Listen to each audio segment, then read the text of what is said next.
warahmatullahi wabarakatuh. Welcome back our dear viewers to our channel Guiding Light, where we talk about life, we talk about faith and real conversations. I host conversations that heal, not conversations that trend. Karibu tena ndugu wapenzi watazamaji katika channel yenu ya Guiding Light. Tuko katika sehemu ya pili, episode 2 of the Builder series. Katika episode ya kwanza tulizungumzia maono, kuhusu maono, vision. Tulizungumzia na tukaichambua, na mpaka sasa watu wanaifahamu namna ya kuwa na maono na kujenga maono yako. Lakini kuna swali kubwa linalokuja. Utakapokuwa na maono yako, kuna kitu ambacho kwamba utakuwa unahitaji ili hayo maono yako yatakapokuwa yaweze kudumu. Na hicho kitu ndo kimetufanya tukawa sehemu hii ili kulizungumzia, na ndo episodi yetu ya pili itakuwa inamaanisha, inahusu tabia. Kufanya maono yako yaweze kuwa na yenye kudumu, ni lazima upambe tabia yako. Na hatujapata mzungumzaji mzuri wa tabia anayestahiki kuliko mgeni wetu mtukufu tuliokuwa naye katika studio zetu za leo. Na kabla hajaanza kutema dhahabu na fedha na almasi, tutampa nafasi kwanza aweze kujitambulisha ili tumjue, ili watazamaji wetu kabla ya kupata zile faida wajue faida wamezitoa wapi. Karibu ustazi wetu, karibu kiongozi wetu katika stesheni zetu inshallah. Jihisi uko nyumbani, na tafadhali jitambulisha ili watazamaji wetu waweze kukutambua na kukufahamu. Bismillahirrahmanirrahim. Alhamdulillahi rabbil alamin. Wa sallallahu wa baraka ala nabiyyina Muhammad wa ala alihi wa sahbihi ajma'in. Kwa majina naitwa Khalid Burhan Suleiman, na ni mmoja kati ya wahubiri wa dini ya Kiislamu. Barakallahu fikum wa jazakumullahu khairan. Naam, Ustaz Khalid, tumesikia amejitambulisha, na katika kujitambulisha hajataja zile zote mambo yote ambayo kwamba anasimamia, ana nini, hajayataja, isipokuwa sisi tunamtambua inshallah. Na katika siku yetu Ustaz, tuko katika kuzungumzia tabia. Tunavyofahamu kuna uwezekano mtu akawa ni mwenye kupanda juu katika maisha yake, katika fani zake, katika kila kitu chake, lakini atakapokuwa yuko katika cheo fulani, kuna uwezekano akawa ni mwenye kushuka katika cheo chake kulingana na tabia yake. Ile tabia yake ikawa ni yenye kumharibia pale alipokuwa. Sasa kabla ya kuzungumza hii tabia na kuifahamisha na kueleza, hebu tufahamishe kwanza tabia hii ni kitu gani hasa? Naam, bismillahirrahmanirrahim. Tabia ni mkusanyiko wa mambo mazuri inayopatikana katika maisha ya binadamu. Unapokuwa wewe umejiweka katika hali ambayo kwamba ni mzuri, unapokuwa wewe umejiweka katika hali ya heshima ambayo kwamba ni mzuri, basi inakupelekea wewe kuwa na tabia ambayo kwamba ni mzuri. Pindi watu watakapokuwa wanazungumza wakisema kuwa fulani ana tabia mzuri, hii ina maana kuna kitu ambacho kwamba wameona ndani yako, ambacho kwamba si moja wala si mbili, isipokuwa ni mkusanyiko wa mambo fulani ambayo kwamba wanaiona ndani yako mpaka wakasema kuwa huyu mtu ni mtu mwenye tabia mzuri. Naam. Na miongoni mwa hayo mambo, kama alivyosema mmoja kati ya wanavyoni akisema, Ibn Mubarak anasema, ni mambo ambayo kwamba mmojawapo ni mtu kuwa na uso wa bashasha, mtu kuwa na uso wa furaha. Yaani unapokutana na watu hauwe mtu mwenye kukunja uso. Katika miongoni mwa mtu kuwa na tabia mzuri ni mtu anapokutana na watu anakuwa ni mtu mwenye bashasha, mwenye furaha, anapokutana na ndugu yake, anapokutana na mtu ambao kwamba anamjua ama hamjui, basi anakuwa na uso ambao kwamba una furaha ndani yake. Na hivyo ndivyo alivyokuwa pia hata kiongozi wetu Bwana Mtume Muhammad sallallahu alaihi wasallam, akisema kuwa mtu kutabasam tu kwa uso wa ndugu yake, kumuonyesha uso wa tabasamu ni moja kati ya sadaka. Na hii inakupelekea wewe kuwa, kwa sababu ya kuwa na uso wenye bashasha, uso wenye furaha, inakupelekea wewe kuwa ni mtu mwenye tabia mzuri. Jambo jingine la pili, akasema Ibn Mubarak, na pia vile vile kuacha mambo ya maudhi, kwa sababu ili mtu uwe na tabia mzuri lazima uache mambo ambayo kwamba yanaweza yakasababisha maudhi kwa mtu mwingine, kwa sababu katika baadhi ya mambo ambayo kwamba yanasababisha akhlaq na tabia ya mtu kuwa ni mbovu ni mtu kufanya kitu chenye kuudhi watu. Unaudhi huyu, unaudhi jirani yako, unaudhi familia, unaudhi baba, unaudhi mama, inakupelekea wewe kuwa ni mtu mwenye tabia mbovu. Kwa hivyo ili uwe ni mtu mwenye tabia ambayo kwamba ni mzuri, ni wewe ujiweke katika hali mzuri ya kuwa unaacha mambo yote ambayo kwamba unajua hili jambo mimi nikifanyiwa binafsi nitaudhika, sasa niache kumfanyia mtu mwingine. Mimi nikimfanyia mtu mwingine ataudhika. Kwa hivyo ukiwa katika hali kama hii, kuacha mambo ambayo kwamba yanaudhi, yanakupelekea wewe katika tabia ambayo kwamba ni mzuri. Na jambo nyingine ambayo kwamba ni muhimu ni kufanya yale mambo ambayo kwamba ni mazuri. Ili mtu awe ni mtu mwenye tabia mzuri, lazima ajiweke katika kufanya mambo ambayo kwamba ni mazuri peke yake. Hili jambo ni zuri, ukifanyiwa wewe utalifurahi, basi mfanyie na mtu mwingine. Hili jambo ni zuri, wewe ukifanya unaona raha, au mtu akisema kuwa fulani amefanya kitu fulani unasikia mzuri, sasa wewe pia mfanyie mtu mwingine. Na unapokujikusanya na hizi vitu zote hizi, kuwa na uso mzuri, yani kuwa na furaha na watu, na jambo la pili kuwa ni mtu mwenye kuondoa maudhi kwa watu, kuacha kufanya mambo ya kuudhi kwa watu, na pia vile vile kusema au kutenda matendo ambayo kwamba ni mazuri, yanakupelekea wewe kuwa ni mtu mwenye tabia mzuri. Na hii ndio tabia mzuri. Asante. Shukran sana kwa ufahamu huo wa kutufahamisha tabia ni nini. Nilivyoelewa mimi ya kuwa matendo ya mtu yanaangaliwa na lazima uyafanye matendo yako yawe mazuri.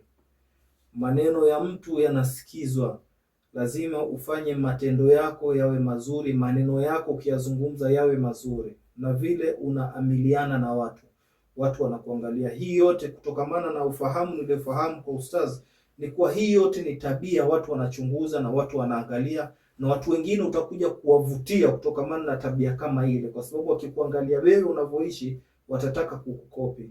Sasa lazima uwafanye wakopi vitu ambavyo kwamba ni vizuri. Na katika society tumeona watu wenye vipaji vikubwa. Kuna watu wana vipaji vya biashara, kuna watu wana vipaji vya uchezaji, kuna watu wana vipaji mbalimbali. Na kuna uwezekano kati ya tabia ukaireplace na kipaji, yani kipaji chako peke yake ndio kikao kinakutosha bila kuongeza tabia. Bismillahirrahmanirrahim. Naam. Kipaji na tabia ni vitu ambavyo kwamba ni viwili tofauti. Kwa sababu kipaji inaweza ikakufanya wewe ukawa na tabia mzuri, au kipaji inaweza ikakufanya wewe ukawa na tabia mbovu. Kuna watu wana kipaji tofauti tofauti.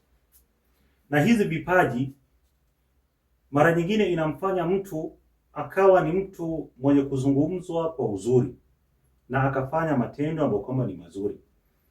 Na saa zingine unaweza ukawa na kipaji na hiki kipaji kikakupelekea wewe kufanya matendo ambayo kwamba si mazuri, na pia watu wakawa wanaongea yale kipaji yako ambayo kwamba unayafanya kuwa inakupelekea wewe katika hali ambayo kwamba si mzuri.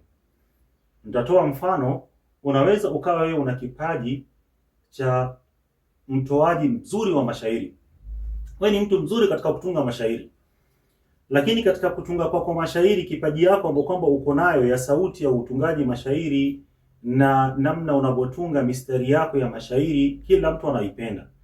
Lakini katika kutumia yale maneno ambayo kwamba unayatumia katika hiyo mashairi yako, ikawa ni maneno yanayoweza kuharibu society, inaharibu jamii. Ndio. Maana yake moja kwa moja yale maneno yako yatakuwa yana athari mbaya kwa jamii na itapelekea jamii kuharibika. Na unaweza ukawa vile vile tu una kipaji hiyo hiyo ya mashairi na ukawa unatunga maneno na mambo ambayo kwamba yanafundisha jamii, yanaelekeza vijana, yanaelekeza kina mama, yanaelekeza wazee katika society, ikawa ni sababu ya watu kuwa na tabia ambayo kwamba ni mzuri na ikawapelekea wao katika sifa ambayo kwamba ni mzuri. Jambo la pili, unaweza ukawa wewe pengine ni mtu mwenye masumbwi, wewe kipaji chako ni ya kupiga ngumi, kipaji chako ni cha karate, uko nayo, umejifundisha, wewe ni mtu mzuri sana katika hali hiyo. Lakini ukawa unatumia kipaji chako katika kuwatetea wanyonge, ukawa unatumia kipaji chako katika kutetea society ambayo kwamba unaishi ndani yake. Yaani ikawa wewe kila mtu anazungumza, anasema fulani ni mpigaji ngumi mzuri, lakini yeye anatutetea sisi tunapopatwa na janga fulani limetokea, basi tunaangalia katika vijana ambao kwamba wenye nguvu zao, wenye nini, anatumika.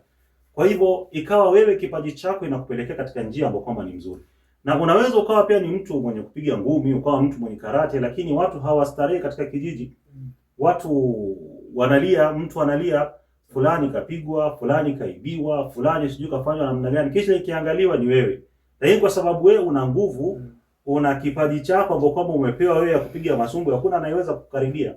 Kwa hivyo talent inaweza ikampelekea mtu katika kuwa na tabia mzuri, na ukitumia talent yako pia vibaya, inaweza wewe ikakupelekea wewe katika tabia ambayo kwamba ni mbovu.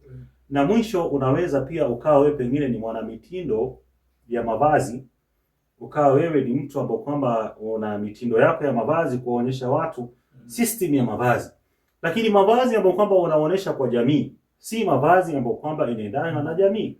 Ikawa badala ya kutengeneza tabia za jamii, ukawa unaharibu tabia za jamii.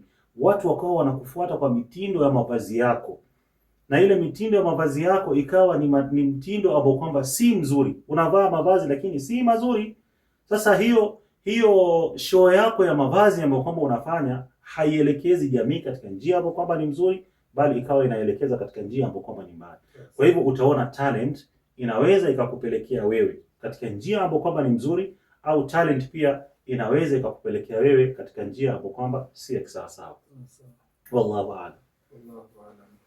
Nakumbuka hapo katika masala ya kipaji, nakumbuka kuna wakati tukicheza mpira, kuna wakati mnapokuwa mkicheza ile mpira, kuna wenye vipaji zaidi ya wengine, na yule kocha alikuwa akitupa mawaidha ya kuwa utakapokuwa na kipaji na ukawa ni mwenye kuchukuliwa labda katika sehemu nyingine, hakikisha ukienda huko kipaji chako hakitakutosha peke yake, kwa sababu kuna wale walikuwa na tabia, ana kipaji kweli lakini ana tabia ya uwizi.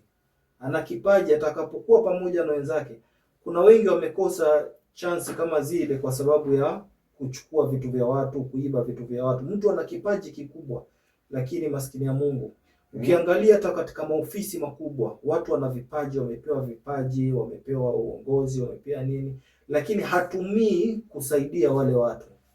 Ukienda wengine utaombwa hongo, utaombwa nini, vile vipaji vyote wako navyo wanavitumia katika njia ambapo kwamba ni mbaya.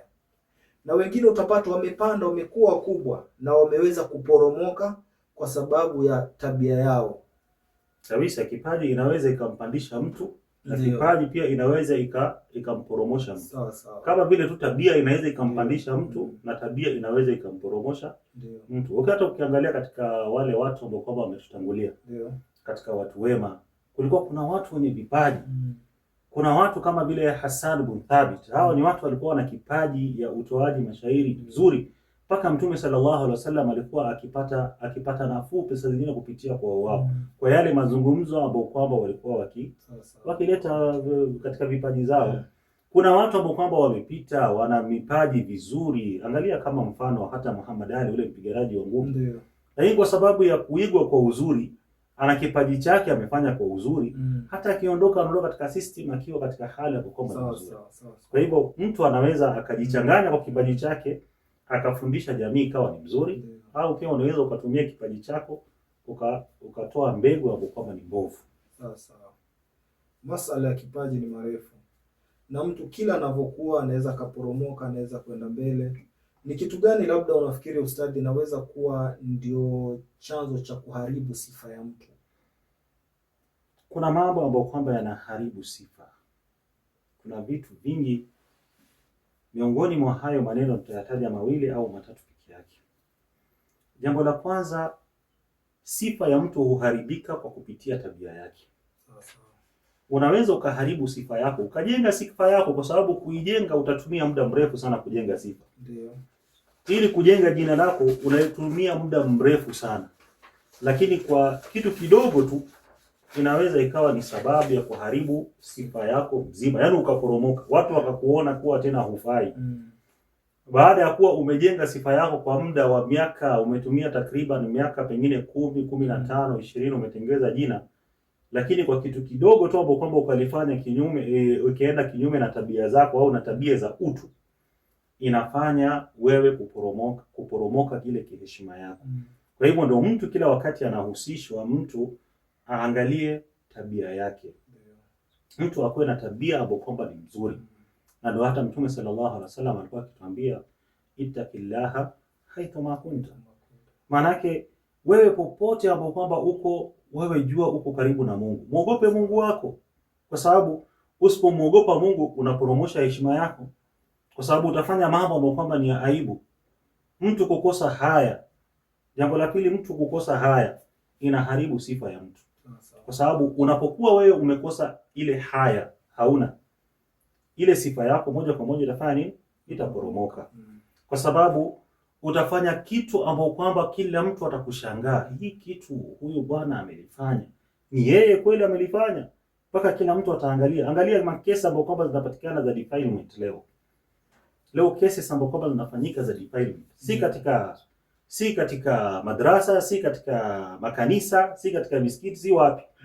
Leo ukiangalia cases za defilement, mtu pengine wewe umejenga jina lako katika muda mrefu, lakini mwisho unatoka na kesi ya defilement. Na si eti umedhulumiwa, pengine umefanya kweli, umetekeleza. Kwa hivyo ile sifa yako moja kwa moja itafanya itaharibika. Kama wewe ulikuwa ni imam, umepatikana na kesi ya defilement, tayari wewe watu huyu imam gani tena? Kama ulikuwa ni mchungaji, umepatikana na kesi ya defilement, mtu tayari anakuona huyu mchungaji, lakini anafanya nini na watoto wetu? Angalia chenye anafanya. Kwa hivyo mtu anatakana kuwa na haya. Akikosa haya, maana yake tabia yake inafanya nini? Inaharibika. Alafu jambo nyingine pia, mtu katika mambo ambayo kwamba inaharibu sifa ya mtu ni mtu kuwa na marafiki ambao kwamba ni wabovu. Sawa. Wewe unapokuwa na marafiki, angalia marafiki ambao kwamba wewe uko nao. Kwa sababu rafiki yako akiwa ni mtu mzuri, mtu hujulikana kwa marafiki zake. Ukitaka kumjua mtu, ukitaka kumjua huyu mtu kisawasawa, utaangalia marafiki zake. Ukiona anatembea na watu wema, unajua huyu mtu ni mtu ambaye kwamba ni mzuri. Na ukiona huyu mtu marafiki zake wote ni watu ambao kwamba si wema, hawaeleweki. Huyu mtu wako na marafiki yake yeye vipi anaswali, lakini marafiki zake wote ni watu wa ajabu. Marafiki wake wote ni wavuta bangi, marafiki wake wote ni walevi. Huyu mtu utamweka katika sehemu gani? Moja kwa moja ile sifa yake ambayo kwamba alikuwa nayo inafanya nini? Inaporomoka. Ile heshima ambayo kwamba alikuwa nayo pengine inashuka, kwa sababu mtu anaonaje huyu mtu pamoja na kuwa ako katika familia mzuri, ako na hali mzuri, ni mtu ambaye kwamba akosi ibada, anafanya ibada yake, lakini marafiki zake ni hawa. Ataaminika kweli? Unaweza ukachukua hata kitu ukamtuma nayo ukasema kuwa bwana, mimi naona hili ni amana ya watu ninakupatia.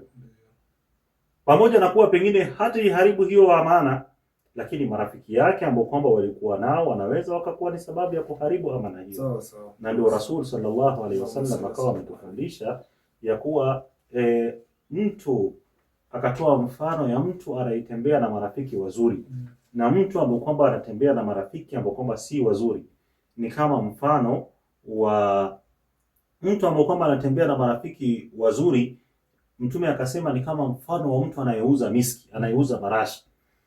Wewe ukikaa na mtu ambaye kwamba anauza marashi, ndio jirani yako, ndio wako karibu na wewe, mtu muuzaji marashi, moja kwa moja kila mtu anasema wacha nikuonyeshe hii marashi, hebu nusia hii marashi uangalie inanuka vipi, alafu niambie inanukia vipi.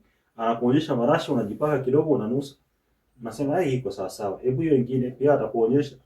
Kitambo ukitoka kwake, hukutoka nyumbani ukiwa unanukia marashi, lakini umetoka kwa rafiki yako unanukia kila aina ya marashi. Na ndio sababu, na ndio Mtume sallallahu alaihi wasallam akasema mtu ambaye kwamba anakaa na marafiki wazuri ni kama mtu ambaye kwamba anaambatana na muuzaji miski, muuzaji marashi. Na mtu ambaye kwamba anakaa na marafiki wabaya, mtu ambaye kwamba anaambatana kila wakati marafiki wake ni marafiki wabaya, ni sawa na mtu ambaye kwamba anakaa na mtu ambaye kwamba kazi yake ya welding, ya kuchoma chuma. Yeye mtu ambaye kwamba ni wa welding, ukikaa naye hata ukienda na nguo yako mzuri, jioni ukitoka nguo ina matundu, sio? Imetoboka, ina alama za moto. Kwa hivyo marafiki mbaya, ndio Mtume akasema ni kama mfano wa mtu, wewe hufanye kazi ya welding, lakini kwa vile unakaa karibu na mtu wa welding, huwa tayari nguo zako kuwa na utaathirika ima kwa moshi ya welding. Ukirudi jioni huwezi funga macho inauma, au utaathirika kwa nguo zako ambapo kama umevaa, ama grease pia inaweza ikakupaka, au ukapakwa na rangi. Kuna njia nyingi sana ambapo kwamba utakuwa umeathirika. Kwa hivyo mtu ili kuchunga ile sifa yake lazima aangalie pia marafiki zake. Asante. Naam, tunashukuru sana kwa majibu mazuri. Wanasema majibu yalioenda shule. Na nafikiri tumefahamishwa tabia nzuri ni nini. Tumefahamishwa namna ambazo kwamba zinampelekea huyu mtu tabia yake kuharibika. Vitu vinavyomfanyia tabia yake kuharibika ni zipi? Lakini kuna umuhimu ambao kwamba mimi nafikiria ndio swali muhimu hasa kwa zote. Hii tabia mpaka iwe njema tunaijenga vipi? Tunaijenga vipi mpaka iwe tabia njema? Nafikiri hii ndio swali muhimu kwa yote.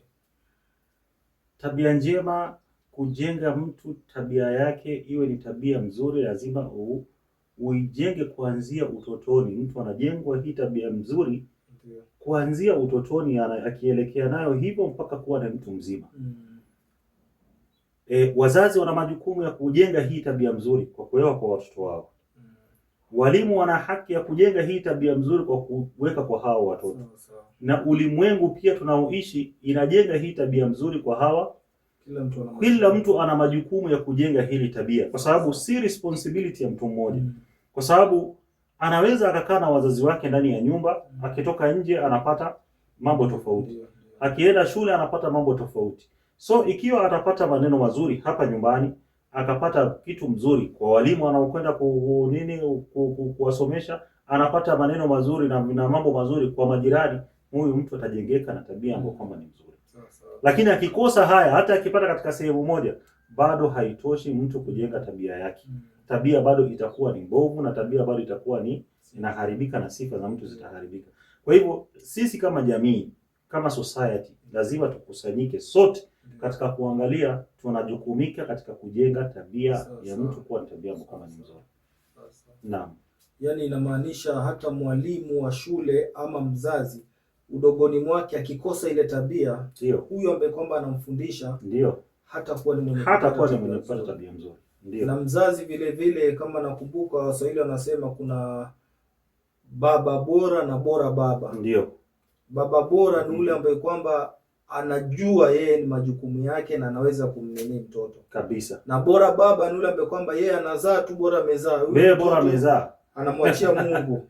Amemwachia Mungu, amewachia ulimwengu, namna wa ulimwengu atakapotaka kumlea wamlee. Ameachia Mwenyezi Mungu. Naam.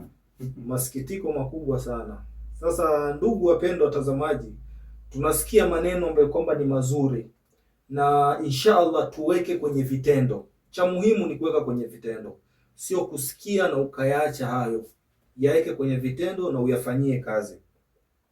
Na tukielekea mwisho, kabla hatujafika mwisho, labda kwa mfano ukikutana na tuseme umri wa Gen Z, vijana wadogo, labda uweze kuwashauri vipi katika masala kama haya?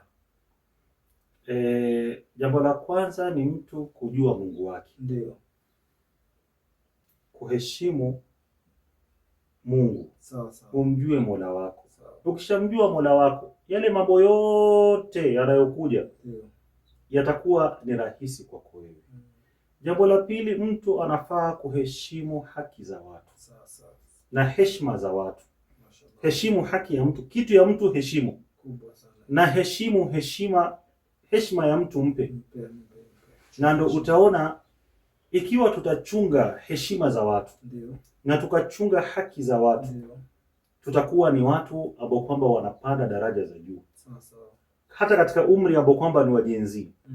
Tukiheshimu haki za watu na tukamheshimu Mungu, ndio, tukamjua Mungu wetu, moja kwa moja tutaenda katika njia ambayo kwamba ni nzuri. Na hii inakuonyesha kuwa leo watu wengi tumekosa kuheshimu Mungu, hatumjui Mungu wetu. Hatujui Mungu anataka nini na hataki nini. Hatujui heshima ya mtu, kuwa huyu ni mtu mzee, huyu ni kijana, huyu ni tunafaa kujibishana na mtu hivi. Na hata ukiangalia katika zama za wazee wetu walivyokuwa, ilikuwa mtu anaweza akaadhibiwa na mtu yoyote. Ndio. Yaani wewe mtoto unaweza ukaadhibiwa na mtu yoyote, lakini leo mtoto wako hawezi adhibiwa na mtu yoyote. Ukikuta amepigwa imekuwa ni fujo, ni balaa, ni matatizo. So tumejenga kitu ambacho kwamba si mzuri kwa society. Kikubwa ni sisi tumjue Mola na tuheshimu haki za watu. Na tuheshimu na tuchunge heshima za watu. Tukifanya mambo haya, maisha yetu yatakuwa ni maisha ambayo kwamba ni mazuri. Naam. Na unapelekea kwa kutochunga heshima za watu na kutochunga haki ya watu, imepelekea mpaka sasa hivi wale watu wanaohitajia msaada hawapati msaada, kwa sababu watu wamekuwa na akili ya kwamba huyu si msaada anataka. Ndiyo. Ana kitu kingine ambacho kwamba anakitaka. Ndio. Yaani imeathiri binadamu mpaka binadamu tumekuwa hatuaminiani. Mtu anayekuwa mbele yako humwamini ni mtu aina gani. Sasa tujaribu kulifanya iwe sawa inshallah hilo. Na mwisho, labda ustaz, hapa ningependa nikuulize swali. Mwisho, tuko katika wakati ambao kwamba tuna majanga ya masala ya wanafunzi wa shule zinachomwa, shule zina nini, matatizo ni makubwa. Sijui masala kama hii utaieleza vipi, yani tufahamu tatizo kinachofanya kikawa ni hivyo, ama sijui utatueleza vipi? Tuko katika wakati mgumu sana, na wakati ambao kwamba tuko ndani yake, mambo ambayo kwamba yanaendelea, ndio, katika mambo ambayo kwamba ni uchomaji shule, sababu ambayo kwamba zinachangia hizi shule leo kukosekana nidhamu. Jambo la kwanza ni mambo gani ambayo kwamba yanachangia hizi mashule kuchomwa? Inaanzia nyumbani. Ndio. Kwa mzazi. Sawa. Wewe mzazi umelea namna gani mtoto wako? Mtoto amelelewa katika hali gani? Familia. Leo mtoto anakuja nyumbani katika familia yake, pengine amekwenda skuli, akirudi nyumbani anakumbana na mambo mazito ndani ya familia. Familia haiko sawasawa, haijasimama vizuri. Manake anakuta huyu baba anatoa maneno makali pengine kwa mama, au mama anatoa maneno makali kwa baba, au anapatana na maneno makali ambayo kwamba yanatokana baina ya family hazijakaa vizuri. Leo familia nyingi haziko pamoja, haziko sawa kabisa. Inachangia huyu mtoto kuona kuwa hana responsibility ambayo kwamba anafaa kuwa nayo. Haoni kuwa ana lose kitu. Yeye katika kuchoma shule anaona ha lose kitu, kwa sababu hata akija nyumbani ni ugomvi tu ya wazazi, ugomvi tu ya baba anarudi ni mlevi, au pengine unapata ni mama ni mlevi. Unapata hasa mtoto hata akija nyumbani, kuanzia utotoni mwake amelelewa katika hali hiyo, hali ambayo kwamba si mzuri, si majirani na si mtoto mwenyewe, na si familia, kwa sababu unapata ile fracture ambayo kwamba ziko katika familia leo inaathiri ubongo za watoto. Leo ndugu na ndugu hawaelewani. Watoto wao wataelewana? Wakienda mashuleni wataelewana? So hizi ni vitu ambavyo kwamba zinachangia, moja malezi ambayo kwamba watoto wanapatana nao ndani ya nyumba zetu. Jambo la pili, wakati tunapowasisitiza watoto kutafuta haki zao. Ndio. Hizi haki za watoto ni gani? Ambao kwamba tumewalea hawa watoto kuanzia wakiwa wadogo, ukimweleza kuwa haki yako, unamwambia mtoto ana haki ya kula. Ndio. Maanake anapokosa kula lazima ale. So anapokosa kula matokeo yake ni hii ambayo kwamba tunaona mashuleni, kwa sababu tumewalea kuanzia wadogo kuwa anajua kuwa kula ni haki yangu. Hajui kuwa wakati mwingine inaweza kuwa haipo, inaweza ikakosekana. So tumeingiza watoto kujua haki zao katika hali ambayo kwamba si ya kisawasawa. Ndio kuna haki za watoto wanataka ajue, lakini hizi haki ambazo kwamba tumewaingizia watoto leo kujua haki zao ndo zinaathiri mpaka unaona leo mtu anabeba maneno anasema haki yetu. Hii haki yetu hii ni nini? Ambapo kwamba leo watu hawajui haki yetu ni nini. Inaathiri, hizi haki zinaathiri. Lazima haki zijulikane na pia ijulikane katika hali ambapo kwamba ni nzuri. Lakini fikra ambapo kwamba leo tumewaingiza watoto kujua haki zetu ni kuitafuta hizi haki kinguvu. Anatafuta hizi haki yake, lakini anatumia system ambapo kwamba haifai katika kuitafuta hiyo haki yake. Hamuelewi huyu mwenye anafaa kumpa hiyo haki. Anacho ama hana. Nani huyo ambaye kwamba anatakana kupeana hizi haki? Ako na hizo haki ya kupeana ama hana hizo? Kwa hivyo inasababisha mambo ambayo kwamba yanaendelea leo katika mashule yetu. Kusisitiza, mzazi anasisitiza mtoto wake, bwana utafute haki yako kinguvu. Sawa sawa. Jambo jingine ambalo kwamba yanachangia mashule yetu kuchomeka leo ni teknolojia ambayo kwamba ziko. Technology. Leo kila mtoto ana haki ya teknolojia.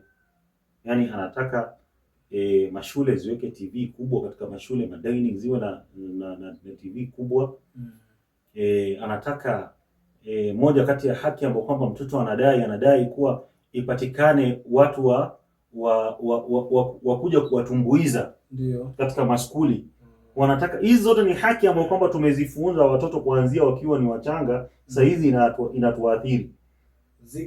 Ziko akilini mwao kwa kitu fulani, hii ni haki yangu. Kikosekana hataki kujua kuwa hii haki iko. Huyo anapo kwamba anahitaji hii haki kutoka kwake, anayo ama hana. Kwa hivyo hizi technology ambazo kwamba tuko nayo, technology ya masimu, technology ya nini, ya vitu vingi ambavyo kwamba leo tunasema kuwa ni teknolojia, ni moja kati ya mambo ambayo kwamba yanachangia hizi mashule zetu kuchomeka. Kwa sababu leo mtoto ataona mbona shule fulani wamechoma, mbona sisi pia tusifanye kama vile shule fulani. Watu fulani wanataka, mbona sisi pia tusifanye hivyo. Alafu jambo lingine ambalo kwamba ninazungumzia na nikisisitiza ni marafiki ambao kwamba watoto wetu wako nao. Mtu mzazi lazima ujue marafiki ya watoto wako shuleni na nje ya shule. Mwalimu unatakana ajue watoto wanaambatana na watu gani. Kwa sababu walimu pia wana majukumu hapa. Kabisa. Leo ukiangalia watoto wetu tunawapa walimu kwa masaa 12. Wewe mzazi unakaa na mtoto pengine 2 hours peke yake ndio unakaa naye. Lakini masaa mengi haya wako na walimu shuleni. Kwa hivyo walimu pia wana majukumu ya kuhakikisha ya kuwa watoto wetu wanalindwa vizuri na watoto wetu wana marafiki wazuri. Kwa sababu leo akiwa kwa shule huko akawa huyu mwalimu amesoma mtoto fulani ana tabia ambayo kwamba si mzuri. Ni jukumu la mwalimu kuambia mzazi kuwa mtoto wako anatembea na kijana fulani ambaye kwamba tabia zake hapa shuleni si mzuri. Lakini ikiwa wewe hukupata ripoti ya kuwa mtoto wako anatembea na wewe utajua vipi kule shuleni? Huwezi jua. Kwa sababu huyu mtoto umemhand over kwa mwalimu kuanzia saa 12 asubuhi na anarudi saa 12 jioni.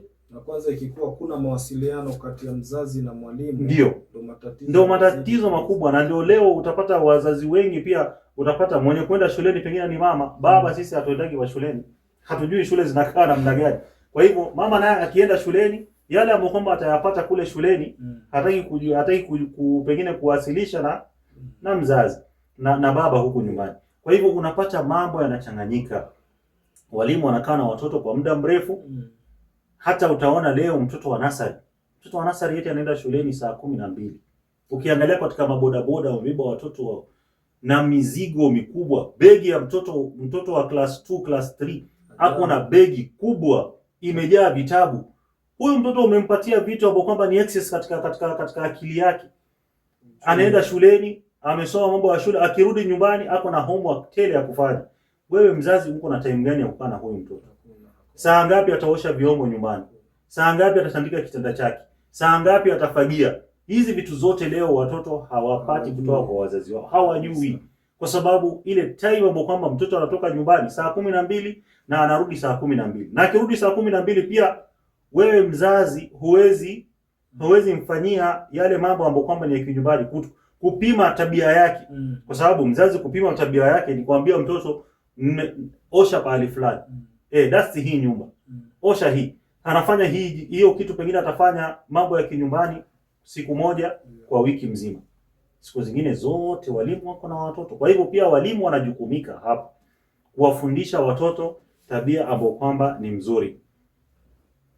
Mambo ya kibinafsi, mambo ya kinafsi yani, ambayo kwamba ni mahitaji ya nafsi. Wakati mtoto anapokosa mambo muhimu katika nafsi yake, inachangia yeye kuchoma shule. Mfano wewe umeweka mtoto shuleni asome. Mtoto anahitaji kula. Hizi mabweni za shule mtoto anahitaji kula. Lakini yeye anapopata kuwa yeye hapati kula. Yeye anasoma, akienda kula anapata pengine ile chakula ambayo kwamba anakula, yani haiwezi hata kuondoa ile hamu ya chakula ambayo kwamba ako nayo. So inampelekea yeye mtoto saa zingine kuchoma shule kwa sababu yale mambo ya kimsingi. Pengine ni mtoto wa kike. Ndio. Ako katika ada zake. Hajapata soda ambayo kwamba anaweza kuitumia. Huyu mtoto akikaa akili yake tayari anakuwa katika ile mood ambayo kwamba ni tofauti. Kwa hivyo nitakata tuangalie haki za kimsingi za hawa watoto katika mashule. Sawa. Asante. Naam, Ustadh. Mtoto lazima angaliwe. Ndio. Yote haya yanarudi katika mada yetu ya leo, tabia, ambayo kwamba ni mzazi, na tumepata faida ya pili ni mwalimu na ni jamii. Wote wanashirikiana katika kulea generation ambayo kwamba inakuja. Sasa hii generation itakavolelewa ndio vile watakavyokuwa wakiishi watakapokuwa wakubwa. Nafikiri tumepata faida kubwa sana kwa siku yetu ya leo. Tumepata mambo mazuri na tumepata ufahamu mzuri wa tabia. Tumefundishwa tabia ni nini, tukafundishwa mambo ambayo kwamba yanaharibu tabia na sifa za mtu. Tukafundishwa tutafikia vipi katika kuwa ni wenye tabia nzuri. Na tukafahamishwa mambo mazuri. Kiangalia katika ushauri, alipokuwa kishauri watu au vijana, akasema katika ushauri lazima mtu amjue muumba wake kwanza. Baada ya kumjua ni amuogope na amtambue. Utakapomuogopa na kumtambua huyu muumba wako, kuna mambo mingi ambayo kwamba yatakuwa yenye kukuepuka. Haki za binadamu utakuwa unatimiza haki za watu. Haki za jirani, utakuwa jirani unamheshimu na kumjua kama jirani. Haki za mpita njia, mpaka za wanabiashara, mpaka wenye maduka wamekuwa wanafanya haramu kwenye maduka zao. Kwa sababu gani? Kwa sababu hamjui na hamtambui ambaye kwamba amemuumba. Ndugu wapendwa watazamaji, mambo mazuri haya na tunafaa tuyachukue inshallah. Na kwa hili na mengine yote inshallah, tuzidi kuungana katika chaneli yetu ili tuzidi kupata faida. Hii ni episode ya pili. Inamaanisha kuna episode nyingine ambazo kwamba ziko njiani zinakuja. Na watakuwa ni wenye kuhudhuria inshallah ni kila mmoja, na wenye kutufahamisha watakuwa ni wengi inshallah. Karibuni tena. Mwenyezi Mungu atubariki. Mwenyezi Mungu aibariki Kenya yetu. Amin. Na Mwenyezi Mungu atubariki sote kwa jumla. Na mpaka hapa Mwenyezi Mungu atusaidie katika mambo yetu. Shukran sana Ustadh.